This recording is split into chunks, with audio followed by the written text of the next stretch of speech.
So good afternoon, everyone. Thank you for joining us today. For the next 30 minutes or so, my partner, Kevin Ryan, will be speaking with Judy von Seldeneck, founder and chair of Diversified Search, which is one of the top 10 executive search firms in the United States. Judy will discuss her career, which has spanned over 4 decades, including leading her company through the last few months with our COVID-19 pandemic and those very unique sets of challenges.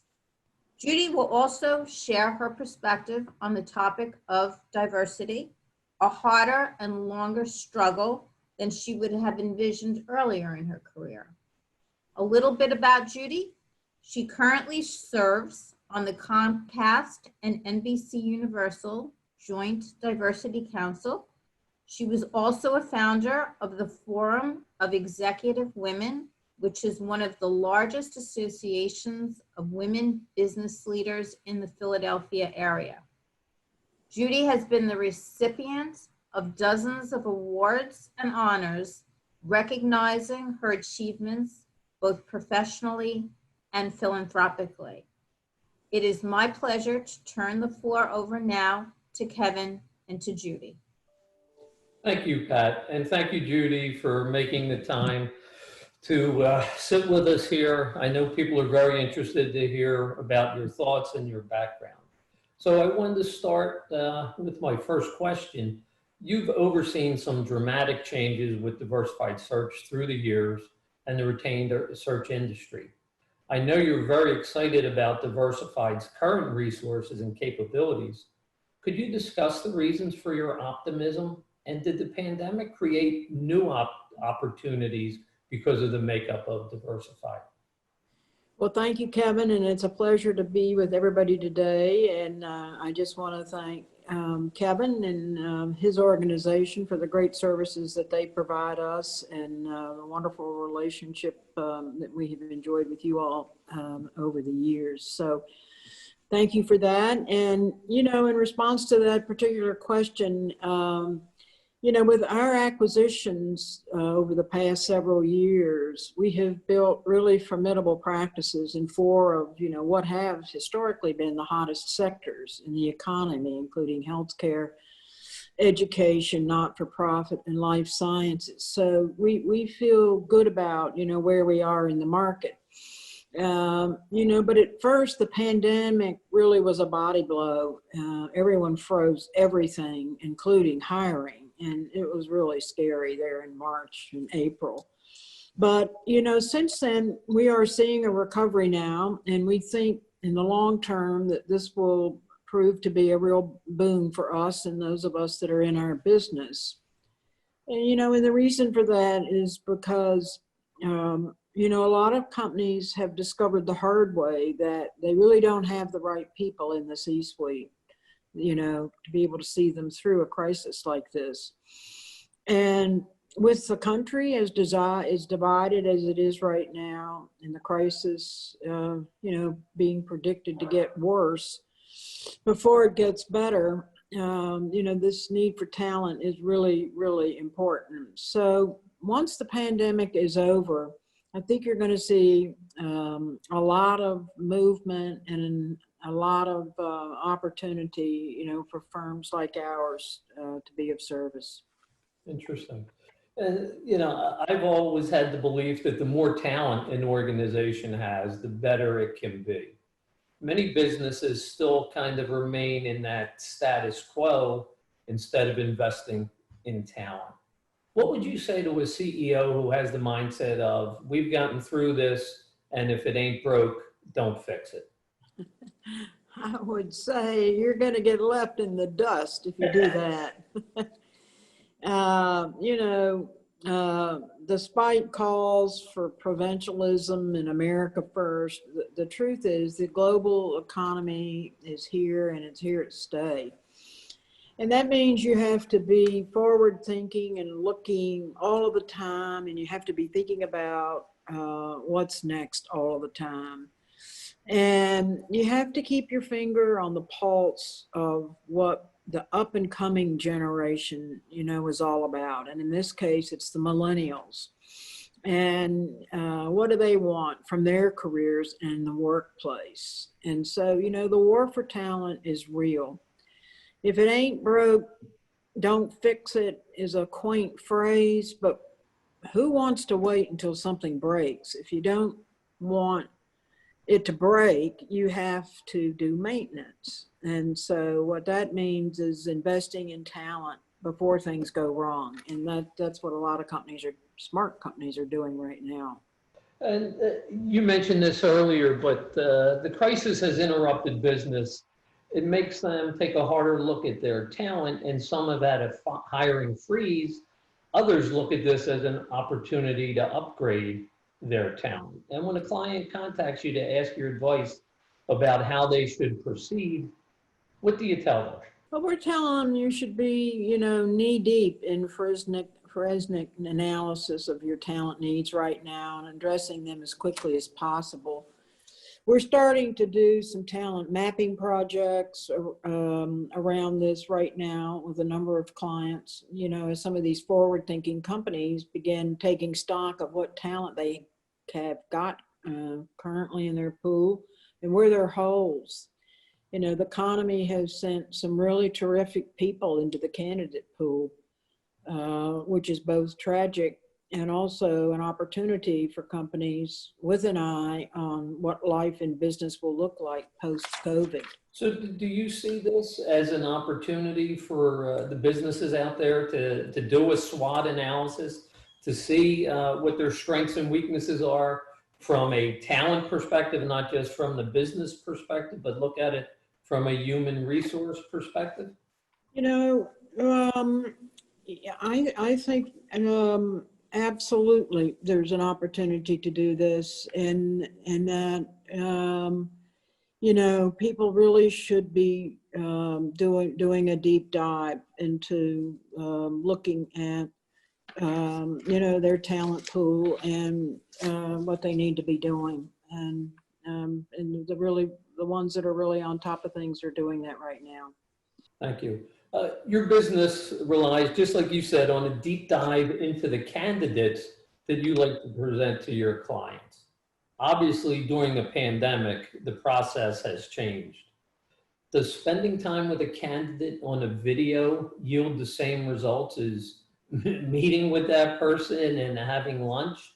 And I'm assuming it's much different, but how do you overcome that difference? How do you overcome not being with them?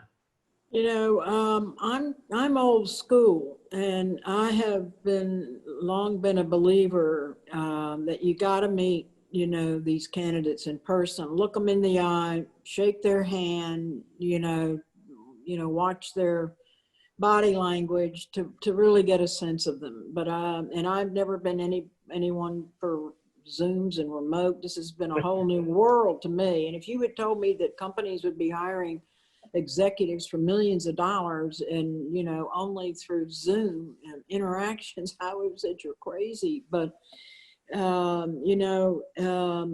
fact, that really has been happening. And I think that in our business, that the use of Zoom and these new technologies has helped us, send the herd, so to speak. And Zoom has really been amazingly effective. And, I think it's going to have an impact on, especially in our industry and hiring for everybody, how you can do it, in the future, more effectively and efficiently, and you save a lot of money on travel and all of that. But some of the really big opportunities, you do have to find a way to social distance and make that final decision. But so much of it, 90% of it now is being done very effectively through Zoom, which is very surprising. And I think it's going to change, this whole hiring process in the future. So do you all, as a kind of add-on to that, do you see that your clients are capable of doing their final interviews that way? Obviously, your team's able to. They've been trained to to, instead of spending as much time in person doing it over the computer. How about the clients that you're working for? Do you think they've been able to adapt as quickly as they need to? You know, I think that they really have, and technology is the wild card here. And when I started out in all of this, we didn't even have PCs. It was a sea of paper everywhere. Tons of books and reports and all that kind of thing. And I still like to print stuff out. I'm old fashioned, but so I can organize it and it's in front of me. But when you think about how much easier it is now to find people and to sort people and to locate people's backgrounds and credentials online through all of the various portals, it's astonishing, how much time we've saved over the last decade alone. And I think that, on the flip side, clients are now much more demanding about credentials than they have been in the past, and they have very specific needs and wants, and so finding the perfect people who can thread those needles is much more difficult. And in searches with highly specific qualifications, the competition for those people is that much fiercer because there's simply fewer people to go around. So there's also one other development, which is an aggressive push we are now seeing in DEI. And look, our firm was founded on the idea of diversity some 40 years ago. It's in our name, but diversity was a tough sell in the 70s. And today, clients absolutely expect diverse talent slates to be present for almost every single search that you do. And the trouble is that the emerging pipeline of qualified people of color isn't keeping up with really the wonderfully accelerated demand. So the talent war, in this space is really fierce. And but hopefully this will settle out more as people of color are given, more opportunities to rise within their organization, to go to college, to get the educational credentials that they need, and to have the openly equal opportunity to pursue their dreams. And so I think that certainly clients and organizations everywhere are really really tuned into this new world that we find ourselves in. Right. And let me say, you were remarkably clairvoyant many years ago coming up with the name Diversified Search, right? How poignant it is these days. Well, I mean, I'll tell you a funny story.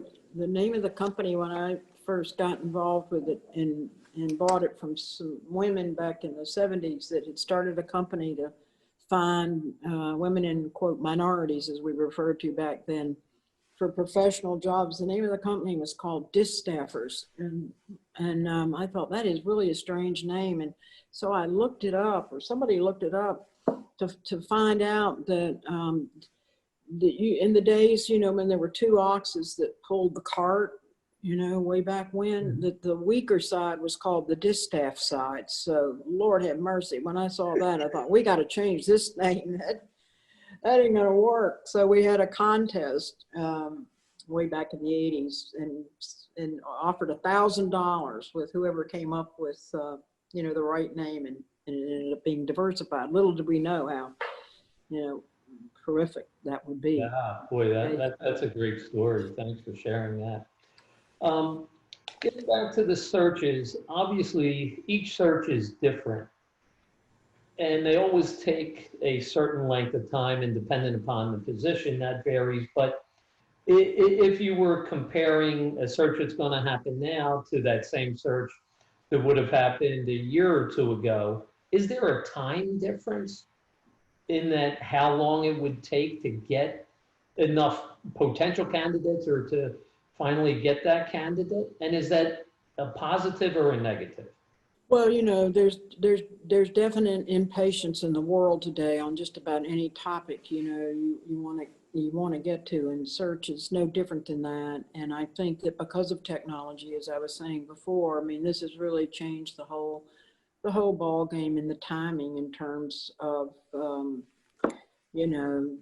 being able to deliver candidates and identify candidates. I mean, the identification is such a critical part of it. And you know, now due to technology, there's so many great tools out there that lead you to the information, you know, that we need in our business to, you know, really research and identify, you know, people that are good fits and outstanding for what it is that we try to do. Plus, you know, you always have your networks. And when you've been in business as long as we have, you know, we've got pretty fabulous networks, but you access them through technology. So long way of saying, yes, indeed, you know, the timing for searches has definitely sped up. I would say, you know, it's probably, you know, 50%, you know, expectation on the part of clients that they want to be seeing people and, you know, going through a process that's, but, you know, there's a bit difference between, you know, retained search and, you know, staffing and employment. You know, you know, what we're doing is we're meeting these people in person and we're doing assessments and evaluations and we're doing checking of credentials and background and experience. And so, you know, it's a much more in-depth process than just sending some names to a client, and that takes time. But due to, you know, all these new advances in technology, we're able to do that a lot faster and more effectively. And, you know, there's so much information now out there that you've got access to that really makes this all such a better process. Right, right. And Judy, do you, I guess, looking for your personal opinion here, do you see that so many people are working remotely now? And this is, we didn't talk about this, so I'm just throwing this out there to you. Do you see that C-suite individuals will continue to work remotely or partially remotely in the future? You know, I think they will be, and I have to tell you, I mean, I have never been a big fan of people working remotely. In fact, you know, I'm old fashioned, I guess, but I think, you know, I think it's hard to have a culture when everybody's remote, and that, you know, that you really need to, you know, be together and have those social interactions between each other. And I think that, you know, and I do think that's been a real challenge during this COVID period, is everybody's trying to figure out ways to personalize this more and to be able to make the connections, you know, despite how good Zoom is, at the end of the day. I mean, it doesn't replace the interpersonal, you know, interactions with people. But I do think that there's also been a real positive side, which we just talked about, that's been very effective, that will continue on. And I think that there are lots of jobs and lots of situations where people will be able to, you know, work remotely, you know, where appropriate. But it gets complex too, because, you know, you've got families and kids and, you know, dogs barking, and you never know who's going to run into the room. I'm looking out at my grandchildren. I'm hoping none of them come in here yelling. But I do, you know, I think it's going to be a new tool, and I think it's going to be a new opportunity, you know, for people. And if it makes the work-life balance and, you know, you're able to still do your job, you know, effectively. I mean, I think there's definitely going to be a change, but will it go to the extreme that it has now? I don't think so. Mm-hmm. Okay. And if there's a company out there that's vacillating about how to tackle their future, hopefully they're on there now listening and learning your thoughts. Are they able to speak with you or someone at Diversified Search to kind of talk to them to kind of go a little further, expound on what you talked about and see where you might be able to assist them?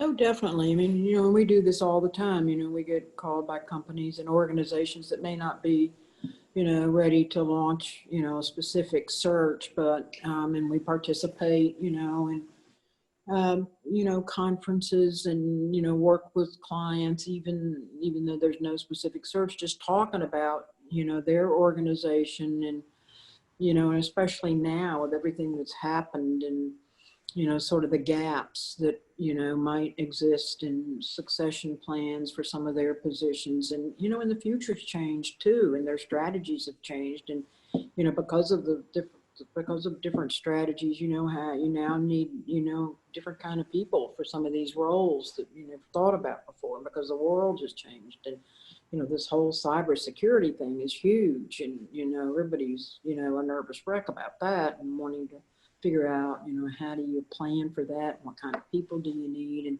where's business going? Where's the economy going? And, you know, where do you see it? You know, we're lucky, you know, that we have a perspective in so many clients that we work with, that we can see, you know, the different sectors, what are the issues, you know, in those sectors. And, you know, the companies that are figuring it out and, you know, are doing some innovative and creative kind of things. And we share that with our clients, you know, to try to help them, you know, think through, you know, what their needs are going to be. And the big thing has become, you know, this mapping pipeline. I mean, I have a meeting this afternoon with one of our major clients, you know, to talk about, you know, in the financial area, just to begin to build a pipeline of needs that they're going to have. And they've got some specific searches they need, but they need a pipeline, and because, you know, those are critical positions, and you need to be able to move to fill them quickly when the need arises. So, you know, that's part of the fun of our job is, you know, 70% of our business is repeat business. And so, you know, we've got really strong relationships and know these organizations sometimes for years and years. And, you know, we've been fortunate to kind of grow with them. And so it's kind of fun to, you know, help them figure this all out. It's exciting to see the success. I'm sure when you've placed some candidates and see them succeed a couple years down the road, it's quite a success story and quite a great feeling. So Judy, thank you very much for your time. I know we have at least one question and maybe a couple, so I'm going to pass it back to Pat Cummings. And again, always appreciative and always informative. Thank you, Judy. Thank you. Thanks, Kevin. I have one last question for you, Judy, if you have time. You know, a topic near and dear to my heart is the topic of diversity, and you advanced your career at a time when it was less common for a woman to be the CEO of an organization. However, even today, many companies have an underrepresentation of women and other non-majorities in leadership positions, and some industries, quite honestly, still lack diversity at all levels. So as you advise your clients, how do you sum up for them the importance and benefits of achieving D&I at their organization? Yeah, that's a great question. And you know, this is, the good news is this isn't the lift that it once was. And that's because, you know, of a lot of things, you know, but mainly because of the wave of leaders that are coming up behind the baby boomers who are retiring in droves now. And, you know, it's funny, we talk about the millennials as if they're kids in high school, but they're not. You know, the millennial generation is now between the ages of 24 and 39. I mean, that's grown up. So the top of that wave is now cresting into the C-suite, and they have very different ideas about work and about career and balance than generations, you know, before them did. And one of the things that they really care deeply about as a generation, and I mean, they have got major league passion about this, is equity. So, you know, here is what we tell clients who may not really see DEI as a priority yet is, you know, do you want to be left behind? Because in the next 5 to 10 years, candidates who are going to come to interview for your C-suite positions, even if they're not people of color themselves, they're going to be looking around to see if you have a diverse and inclusive workplace. And this is a generation more than any before that that strives to live its values, especially when it comes to diversity. And you risk losing great talent, minority or not, without an inclusive, diverse workforce and leadership. And, you know, that's a compelling argument because it's not one based on hearts and minds or the greater good or social engineering always. That's certainly part of it, but it's based on dollars and cents. And studies, you know, show that more diverse companies earn more profits. And so, you know, I think I think it's here to stay. And I think that in these recent times, I mean, we are, inundated now with new clients and companies that really have begun to take this seriously and have gotten the message and are totally committed to making sure that they've got the proper representation in all levels of their organization when it comes to diversity. I've seen these waves come and go for years and years, and every time it happens, I'm always optimistic, and then things die down and it goes back to the old ways. But this time it feels different, and it really feels like the commitment's there, and these new generations, they're not going to let it go back to the way it was before. And I think that's very exciting and promising. Well, thank you so much, Judy. You have in the chat function, somebody actually gave kudos to you and Diversified Search for doing a great job for finding a new executive director for the Philadelphia Bar Association. So it seems like you have a lot of recognition for the great organization that you've built over the last many years. And we thank you so much for joining us today and giving us these great insights. To the audience, please join us for our next webinar, which will be on Wednesday, October 28th, when one of my partners, Danny Howard, will interview the CEO of SoftTop, which is a company that's been in business for 30 years and proudly handcrafts all their products in the United States. So again, thank you, Judy. Thank you, Kevin. Thank you, audience, for participating. Have a wonderful afternoon.